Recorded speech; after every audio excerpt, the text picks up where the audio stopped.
YCP కూటమి నేతల మధ్య మాటల యుద్ధం కొనసాగుతోంది. వైసీపీ నేత మాజీ మంత్రి కారుమూరి నాగేశ్వరరావుపై కేంద్ర మంత్రి శ్రీనివాస్ వర్మ ఫైర్ అయ్యారు. కారుమూరి తణుకు మున్సిపాలిటీలో నిధుల దుర్వినియోగానికి పాల్పడ్డారని ఆరోపించారు. వందల కోట్ల ప్రజాధనాన్ని దుర్వినియోగం చేశారన్నారు.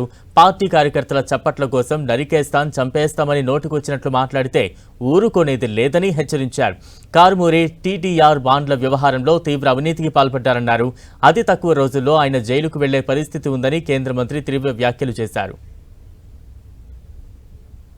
నాయకులు కూడా మా మీద కక్ష చూపించకండి, రేపొద్దున మేమేం మీతో గొడవ పడతలేదు, మీరు రేపొద్దున మీద మా కక్ష పెట్టుకోకండి అని అన్నారు.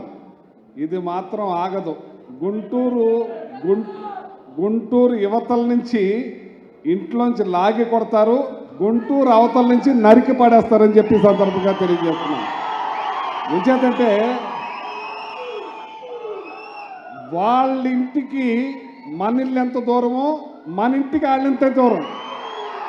వీళ్ళేదో శాశ్వతం అనుకుంటున్నారు. ఈ ఎర్రిపప్ప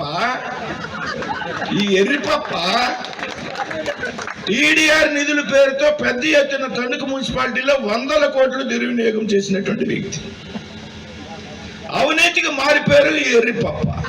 మనల్ని రెచ్చగొడుతూ ఏదో 100 మంది కార్యకర్తలు ఉన్నారు కదా మీటింగ్ లో, ఏదో మాట్లాడితే చప్పట్లు కొడతారంటే నాలుగు కోసేస్తామనేటువంటి సంగతి ఇవాళ ఎర్రిపప్పకి చెప్తున్నాడు. నోరు మూసుకుని నీ పని నువ్వు చూసుకో. టీడీఆర్ కుంభకోణం నువ్వు అతి కొద్ది రోజుల్లో నువ్వు జైలుకి వెళ్ళిపోవడం ఖాయం. టీడీఆర్ కుంభకోణంలో నువ్వు జైలుకి వెళ్ళి చెప్పకూడదు తినడం ఖాయం చాలా తక్కువ సమయంలో.